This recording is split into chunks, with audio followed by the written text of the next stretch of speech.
Iran के एक बहुत बड़े खतीब जी मसूद आली की वो गुफ्तगू सुन रहा था। वो हजरत अली असगर की शहादत बयान कर रहे थे। वो कह रही थी एक साल ये ईरान में खुसूसन कुम और तेहरान में एक शदीद बर्फबारी हुई थी। कई कई दिनों तक लोगों की छतों पर वो बर्फबारी थी। एक फैमिली मियाँ बीवी और एक शीरखार बच्चा वो तेहरान से कुम जा रहे थे। रास्ते में उनकी गाड़ी खराब हो गई। मोटरवे है, बिल्कुल मोटरवे, आप गए होंगे कुम से तेहरान तक बड़ी तेज रफ्तारी से गाड़ियां गुजरती हैं। जाहिर है वो अपनी अहलिया को, बच्चों को गाड़ी में उन्होंने छोड़ा और बाहर निकल आए। गाड़ियों को रोकने की कोशिश की कि कोई गाड़ी रुक जाए और गाड़ी को ठीक करने में उनको कोई मदद करे। 20 मिनट तक, फरमाते थे 20 मिनट तक वो हाथ उठाता रहा, कोई भी नहीं, शू करके गाड़ियां गुजर जाती थी। आखिर में माँ ने, उस बच्ची की माँ ने कहा कि बच्चा जो है ना उसका जिस्म सारा ठंडा हो रहा है, हाँ कुछ करे। कहते मैं क्या कर सकता हूँ, मुकम्मल बेबस हूँ। एक तरतीब उसके जहन में आई। हाँ, शीशा का वो खटखटाया और बीवी ने जब दरवाजा खोला कहा कि बच्चे को मेरे हाथों में दे दो, बच्चे को मेरे हाथों में दे दो। हाँ, अपने हाथ में लेके वो खड़ा हो जाता है सड़क के ऊपर और लाइन में जितनी गाड़ियां थी, पहली गाड़ी, दूसरी गाड़ी, तीसरी गाड़ी, वो सारे रुक जाते हैं। कोई उनको कंबल दे रहा है, हाँ कोई उनको दूध दे रहा है, कोई उनको हाँ वो पानी वो दे रहा है। वो क्या हो गया, लाइन लग जाती है गाड़ियों में, इसलिए कि इनको नहीं पता ये कोई दीनदार है, इनकलाब दुश्मन है, इनकलाब दोस्त है। इस शीरखार पर रहम आता है और गाड़ियां रुक के उनकी मुश्किलात को हल करते हैं। गाड़ी ठीक हो जाती है और फिर ये कुम मंजिल मकसूद पहुंचते हैं। वो कहते हैं घर पहुंचने के बाद उस बंदे खुदा ने जार जार रोना शुरू कर दिया। बीवी ने कहा कि अब रोने का कौन सा मकाम है, अल्हम्दुलिल्लाह हमारी गाड़ी भी ठीक हो गई, हाँ हम अपनी मंजिल मकसूद तक पहुंच गए हैं। कहा कि ये जितने भी आए किसी को नहीं मालूम कि हम कौन हैं, हाँ न मालूम मेरे मजलूम आका के दिल पर क्या गुजरी होगी। हाँ, पता भी है रहूस रसूल का वर नवासा है, हाथ में हाँ ये बच्चा है, शीरखार बच्चा जी। शीरखार बच्चे को अज़ादारों आमतौर पर पानी भी नहीं पिलाया जाता, वो तो माँ के दूध पर उसका गुजारा होता है। रिवायात बताती हैं पानी न होने की वजह से माँ का दूध भी खुश्क हो गया था। इस बच्चे के माँ का दूध भी खुश हो गया था। न मालूम मेरे आका पर क्या गुजरी होगी। हाँ, यही है ना, हाथों पर उठा के कहा, हाँ ए कौम जफाकार, अगर तुम ये समझते हो ना कि हुसैन बच्चे के बहाने से पानी मांग के खुद पीना चाहता है, मैं इस शीरखार को और बेशीर को गर्म रेत पर लिटा देता हूँ, तुम खुद पानी के चंद कतरे उसके हलक में डालो। वो किसी ने रहम नहीं किया।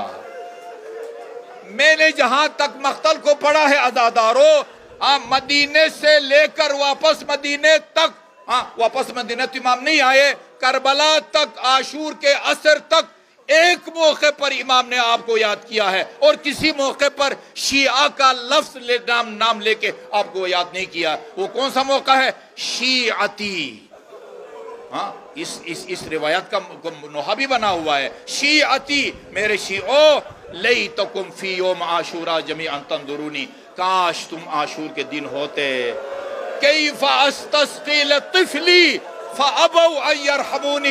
नहीं फरमाया काश तुम होते ओ मेरे अलमदार के हाथों को कटता हुआ देखते, मेरे बेटे के सीने पर बर्छी खाते हुए देखते। ये नहीं फरमाया काश तुम होते। एक कतरा पानी का मांगता रहा इन अशकिया से, हाँ मगर किसी ने भी रहम न किया। एक मरहला वो आता है अज़ादारों, हाँ इमाम अलैहिस्सलातु वस्सलाम फरमाते हैं, अमा तरौनहु कैफ यतलज़्ज़ा मिनल अताश।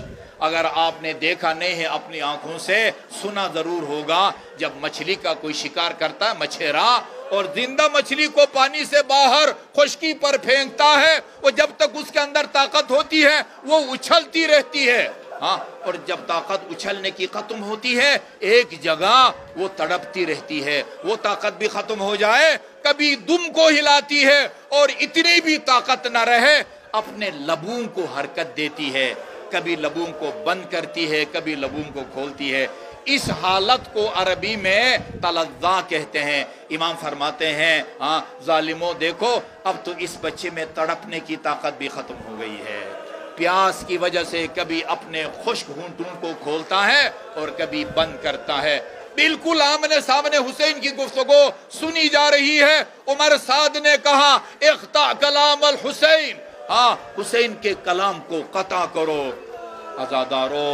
हाँ वो कहते हैं करबला में टोटल 3 तीर से शोबत चले, एक इमाम के कल्ब पाक के लिए, एक मश्क सकीना के लिए और एक इस बेशीर के नाजुक हलक के लिए। जी उसने तीर को जोड़ा और हाँ वो तीर फेंका।